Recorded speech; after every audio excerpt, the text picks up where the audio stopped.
The last issue we're going to talk about today is what has corruption cost the Philippines or cost us Filipinos? That's very important, don't you think? Alam nyo, there are so many studies that have been done about this. One in 1999, which attempted to show counterfactuals. What would the Philippines have been if it was as corrupt as Singapore, which is not very corrupt at all. And ang sabi noon, at one of the findings was that our per capita income in 1985 would have been something like 40% more than it was in 1985. All right? Investment would have been higher, etc. But that's long ago. Let's talk about current estimates. One estimate attributed to the World Bank or early studies is that corruption measured, in terms of how much of the government budget is wasted on corruption, sinabi, ang estimate 20% of the government budget. But in terms of we, the Filipino people, in terms of our pockets, what has corruption done? And that can be measured only by GDP, what our GDP per capita would have been. What is GDP per capita? It's GDP, which is the value of all final goods and services produced in the economy in a given period of time, divided by the number of people in the country, the population of the country. That's GDP per capita. In other words, it's the average income. If you divided that GDP equally between all the Filipino people, that's what GDP per capita is. Now, a study done by Perkins showed that between 1960 and 1999, remember we were talking about 1960 to 2024. This is 1960 and 2009. The study found that the GDP per capita of the Philippines grew by an average of 1.58% a year during that entire period. Thailand's GDP per capita grew by something like 4.36% a year. In Indonesia's per capita income grew by 3 point something per year. The per capita GDP of Thailand and Indonesia grew much faster than the per capita income of the Philippines. So the question is, why? And very distinguished economist, Jeffrey Sachs, did some studies about the Philippine growth between 1960 and 1995, or 1965 and 1990, something like that. Long period of time.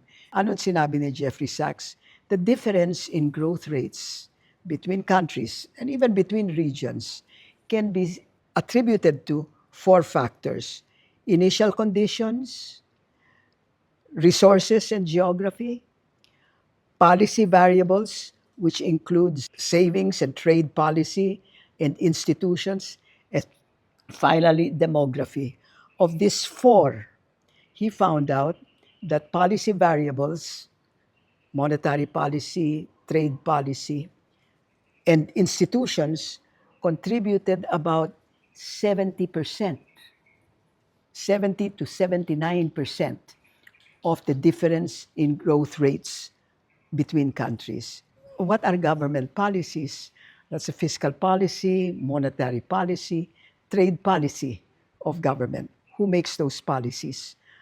Our political leaders, right?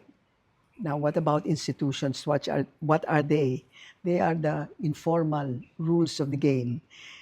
In other words, let me define them for you. The World Bank defines institutions as formal and informal rules of the game comprising laws, regulations, social norms that structure social, political, and economic interactions, as well as the organizations that enforce them. So you could consider Congress as an institution, the COMELEC as an institution, etc. Right? But that's where all the corruption takes place. And so I equate the two. If institutions are weak, that's because corruption has weakened them. If institutions are strong, that means they are invulnerable to corruption. So, anyway, Jeff Sachs found that anywhere from 70 to 79% of the difference in GDP growth rates are attributable to government policies and institutions.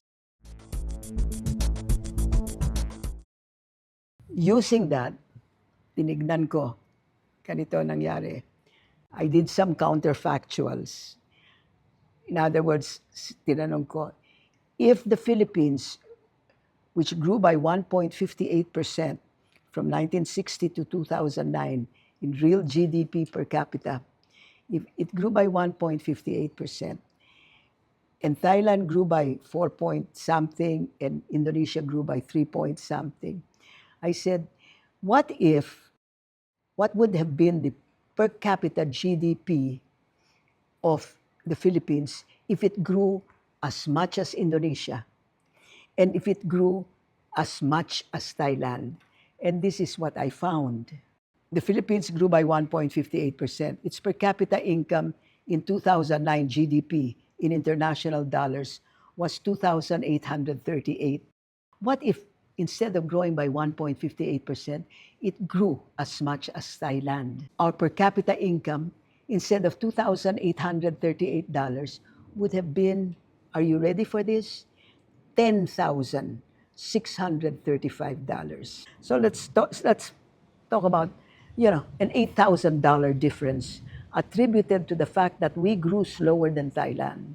But the growth, the difference in growth is not attributable only to corruption and government policy. So all I did was apply the percentage, how much of the difference in growth rates is attributable to corruption, about 25%. How much is attributed to government policy? About 45%. Di ba sabi ko, yung government policy institutions, 70% to 79%.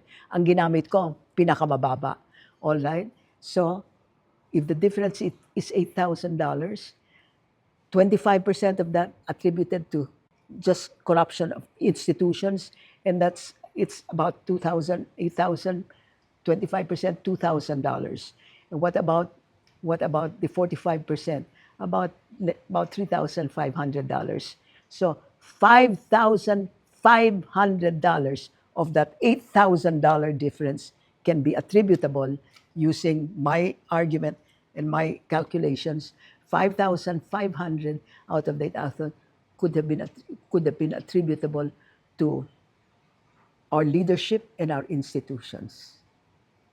That's for Indonesia. That's for Thailand. Indonesia grew by only 3.69%. Only we grew by 1.58%. So Indonesia grew more than twice as much as we did in those 50 years a year. Indonesia's GDP per capita was 7,757 or 7,800 in 2009. So if we had grown at 3.69% a year instead of 1.58% a year, if we had grown like Indonesia, our per capita income would have been $7,800 instead of the $2,800. So there's a $5,000 difference. 70% of that is attributable to government policy and institutions. $3,500 of that. So I am saying that we lost at least $3,500 if we had grown like Indonesia, or $5,500 if we had grown like Thailand. That is, each Filipino lost that. In 2009, their per capita income would have been that much. Ayan ang nawawala ng each Filipino in terms of GDP per capita income. What caused that? Well, we said education, health, etc. You know, the expenditures of government are distorted towards projects that will bring faster money to our to the recipients of bribes. So many things. The fact is that is how much it cost the Filipino people. Compare that. So the Filipino people lost at maybe 3,500 up to $5,500. This was in 2009, huh? Imagine, that's what we lost in 2009. Minimum of 3,500, maximum of 5,500. If I compared it to China, masisindak kayo sa difference. Well, anyway, 3,000. So compare that to what these politicians give us in terms of buying our votes, etc. Everybody says, oh, we got 1,000, 5,000, 10,000 a vote. I don't care. That's so little compared to what we have lost. That's what we must take away. This corruption costs so much. I've tried to show you in terms of magnitude how much it costs us. So the takeaway here is we cannot afford this magnitude, this scale of corruption. Hindi ba? Let me summarize. Turns out our corruption is greater in magnitude than the corruption of our neighboring countries. The direction of the corruption in the Philippines is going up. Our neighboring countries, our comparator countries, it's going down. The third lesson we have learned is, my goodness, we the Filipinos, are complicit in encouraging this corruption because only 31% of us think that corruption is talagang no good, compared to 70% in Thailand and Indonesia, compared to 37% in Vietnam, which has very little corruption. So, and we have seen the cost of corruption to us. The amount of money we get in terms of ayuda, in terms of, is nothing compared to what we would have earned by ourselves if there was, not as much corruption. So, mga kapatid, we have to continue the fight against corruption. We, it seems, are complicit because if we're saying, oh, pwede na yan, we are actually encouraging the flowering of corruption. So shall we make it our resolution for this year that we will not allow, or we are going to do everything in our power to fight corruption?